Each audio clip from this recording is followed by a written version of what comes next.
금요일 새벽 예배를 하나님께 올려드리겠습니다. 오늘 하나님께서 우리에게 주신 말씀은 마가복음 1장 12절에서 20절까지 말씀입니다. 성령이 곧 예수를 광야로 몰아내신지라 광야에서 40일을 계시면서 사탄에게 시험을 받으시며 들짐승과 함께 계시니 천사들이 수종 들더라. 요한이 잡힌 후 예수께서 갈릴리에 오셔서 하나님의 복음을 전파하여 이르시되 때가 찼고 하나님의 나라가 가까이 왔으니 회개하고 복음을 믿으라 하시더라. 갈릴리 해변으로 지나가시다가 시몬과 그 형제 안드레가 바다에 금을 던지는 것을 보시니 그들은 어부라. 예수께서 이르시되 나를 따라오라. 내가 너희로 사람을 낚는 어부가 되게 하리라 하시니 곧 그물을 버려두고 따르니라. 조금 더 가시다가 세베대의 아들 야고보와 그 형제 요한을 보시니 그들도 배에 있어 그물을 깁는데 곧 부르시니 그 아버지 세베대를 품꾼들과 함께 배에 버려두고 예수를 따라가니라. 아멘. 성공하는 사람들은 대개 삶의 초점이 분명한 사람들입니다. 상황 따라 흔들리는 초점이 아닙니다. 한결같은 초점입니다. 오늘 본문을 통해 초점이 분명하신 분을 보게 됩니다. 바로 예수님입니다. 예수님께서는 삶의 초점이 분명했습니다. 예수님의 사역은 세 가지에만 집중되어 있습니다. 가르치시고 고치시고 복음을 전파하셨습니다. 이 분명한 초점은 상황이나 환경에 따라 흔들리는 초점이 아니었습니다. 광야에서 시험을 받으실 때나 다른 상황 속에서도 늘 동일하게 3대 사역에만 한결같이 집중하셨습니다. 우리 또한 예수님의 삶을 본받아 상황 따라 환경 따라 흔들리는 믿음이 아닌 한결같은 예수님만을 따르는 믿음이 되시기를 소망합니다. 본문을 통해 인생의 초점이 분명하기 위해서 알아야 할 세 가지가 있습니다. 인생의 초점이 분명하기 위해서는 먼저 만남이 중요합니다. 인생의 변화의 첫 단계는 만남에서 시작됩니다. 변화는 만남을 통해 출발됩니다. 누구를 만나느냐에 따라 인생은 달라집니다. 여러 만남 중 인생의 변화를 결정짓는 중요한 만남 셋을 들라면 첫째는 부모님과의 만남이고 둘째는 배우자와의 만남이고 세 번째는 예수님과의 만남이라고 할 수 있습니다. 오늘 본문에 나오는 베드로와 안드레, 세베대의 아들 야고보와 요한은 예수님을 만나 완전히 변화된 인생을 산 사람들입니다. 이들은 갈릴리 호수에서 평생을 살아갈 수밖에 없는 어부였습니다. 예수님을 만나지 않았다면 평생 동안 고기를 잡으며 먹고 사는 것 걱정하다가 죽었을 것입니다. 그러나 그들은 예수님을 만나 변화되어 세상을 변화시키는 역사의 주역으로 활동하였습니다. 배우지 못한 사람들입니다. 무식한 어부였습니다. 시기심도 많고 의심도 많고 충동적이고 욕심도 많은 사람들이었습니다. 그러나 예수님을 만나 예수님을 그리스도 메시아로 믿고 훈련받고 변화되어서 죽음의 역사를 소망의 역사, 부활의 역사로 바꾼 사람들이었습니다. 별로 배운 것이 없는 베드로가 예수님을 만남으로 베드로 전후서를 기록하였고 능력이 없는 그가 성령 충만을 받고 오순절 설교를 통하여 3,000명을 회개시키고 성전 미문에 앉은 뱅이를 일으켜 세웠습니다. 욕심 많고 시기심이 많았던 야고보는 최초의 순교자가 되었고 요한은 요한복음, 요한 1, 2, 3서, 요한 계시록을 기록하여 수많은 사람들에게 그리스도를 믿게 만들고 오늘 또 그의 기록을 통하여 무수히 많은 사람들이 예수님께 돌아오고 있습니다. 그렇기에 만남이 중요합니다. 만남 속에서 일하시는 예수님의 은혜가 가득하시기를 소망합니다. 인생의 초점이 분명하기 위해서 버림이 필요합니다. 예수님을 만난 사람들은 진정한 변화를 위해서 버려야 할 것을 과감하게 버리는 것입니다. 그릇은 비울 때 새 것을 채울 수 있습니다. 헌옷을 벗어 던질 때 새 옷을 입을 수 있습니다. 버리지 않으면 변화도 없습니다. 변화가 없으면 분명한 초점도 존재할 수 없습니다. 예수님을 만난 사람들이 실패한 이유는 이것 때문입니다. 예수님을 만났지만 여전히 버리지 못하고 모든 것을 가지고 살아가길 원하기 때문입니다. 예수님을 통해 부름받은 4명의 제자들이 예수님과 만난 후 무엇을 하였습니까? 갈릴리 호수에서 고기 잡는 베드로와 안드레를 부르실 때 예수님께서는 그들에게 분명한 인생의 목표를 설정해 주셨습니다. 17절 말씀입니다. 나를 따라오라. 내가 너희로 사람을 낚는 어부가 되게 하리라. 분명한 목적을 가지고 예수님께서 그들을 만났고 그들을 만나자 분명한 인생의 목표를 설정해 주고 인생의 방향을 바꾸어 주었습니다. 그때 그들은 어떻게 반응하였습니까? 18절입니다. 그물을 버려두고 쫓았다고 했습니다. 20절 말씀에서도 야고보와 요한은 아버지와 품꾼들을 배에 버려두고 예수님을 따랐다고 했습니다. 이것은 삶의 모든 터전과 가족과 자녀들까지 모두 버리라는 데 초점을 맞춘 것이 아닙니다. 우선순위의 문제입니다. 무엇을 더 중요하게 생각하는지를 분명히 하라는 것입니다. 먼저 붙잡아야 할 것이 무엇인지를 정확히 하라는 것입니다. 내려놓음이란 책이 있습니다. 몽골 선교사로 봉사하시는 이용규 선교사님이 쓴 책입니다.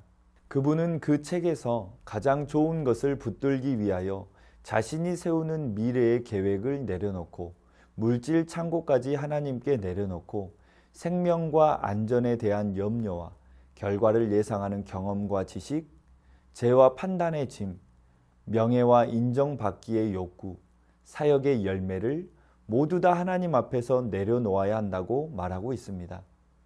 세상의 주인 노릇을 하는 사탄은 우리에게 끊임없이 가지라고 꼭 붙들라고 유혹합니다. 내려놓는 순간 모두 잃어버릴 거라고 유혹합니다. 후히 주시고자 하는 하나님의 성품을 의심하게 만듭니다. 하지만 내려놓는 순간 세상에서 경험할 수 없는 평강의 은혜가 가득할 줄 믿습니다.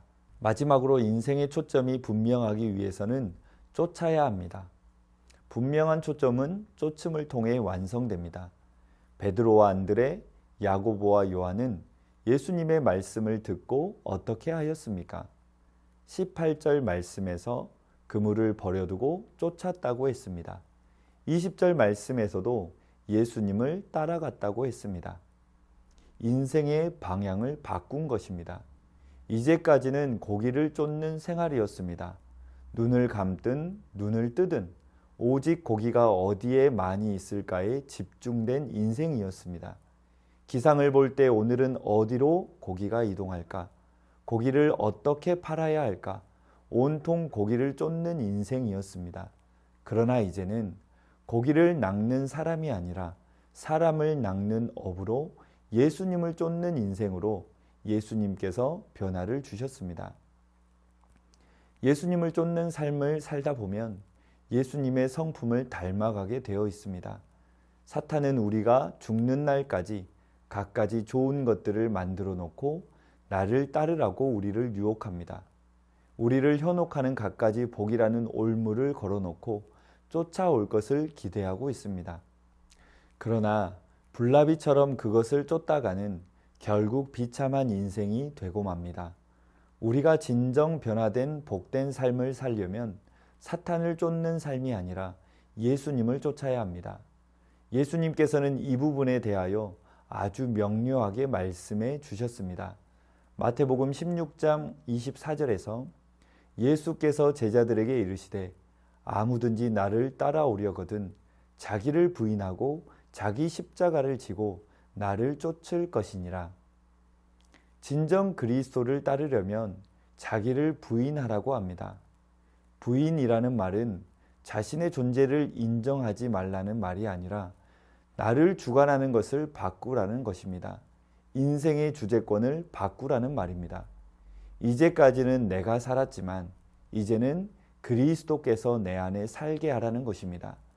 나의 왕권을 주님께 내어놓으라는 것입니다.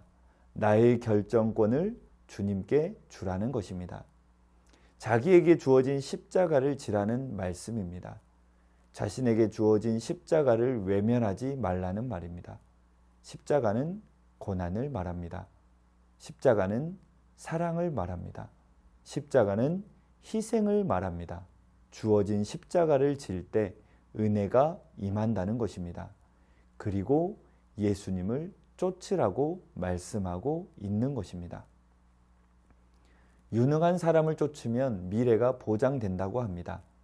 예수님께서는 인류의 가장 위대한 스승입니다.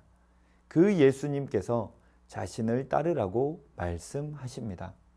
왜 쫓아야 합니까? 결국 이 길만이 은혜의 길이고 생명의 길이고 또한 넘치는 복의 길이기 때문입니다.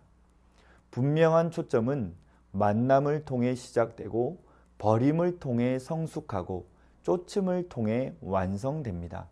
만남과 버림과 쫓음을 통해 하나님께 초점을 맞추는 복된 인생 되시기를 주님의 이름으로 축원합니다. 이 시간 말씀 의지하여 함께 기도하겠습니다. 상황과 환경에 따라 변하는 시선이 아니라 하나님께 시선이 고정되게 하옵소서. 만남으로 시작되고 버림을 통해 성숙하며 쫓음을 통해 완성되어져 가는 은혜를 주옵소서. 그리하여 그리스도의 장성한 분량까지 자라가는 은혜를 주옵소서. 이 시간 말씀 의지하여 함께 기도하겠습니다.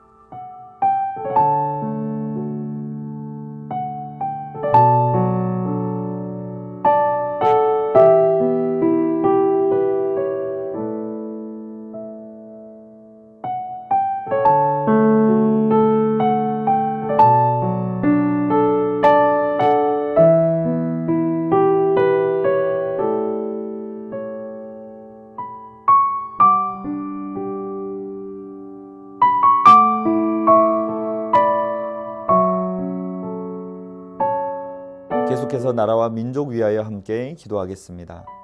말씀하신 것을 이루시는 여호와 하나님을 경외하는 나라와 민족이 되게 하옵소서. 나라의 공권력이 욕심을 위한 도구가 아니라 국민을 위한 도구가 되게 하옵소서. 어려운 이웃을 돌아보고 돕고 섬기는 더불어 사는 사회가 되게 하옵소서. 이 시간 나라와 민족 위하여 함께 기도하겠습니다.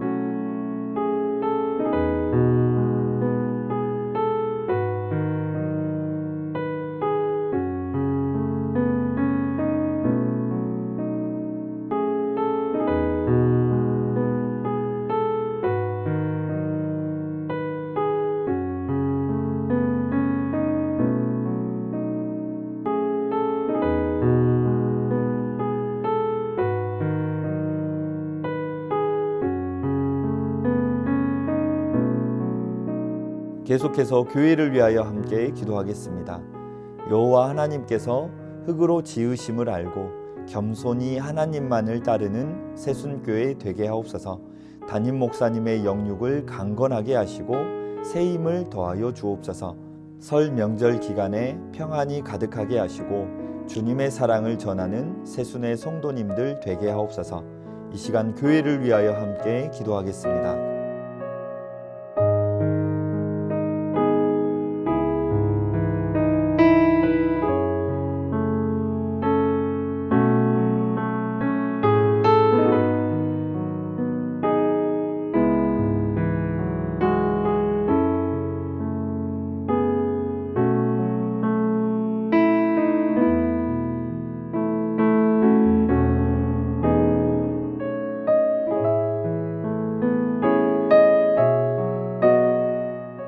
마지막으로 선교사님과 환우분들을 위해 기도하겠습니다. 과테말라 도익찬 노행자 선교사님을 위해 기도하겠습니다.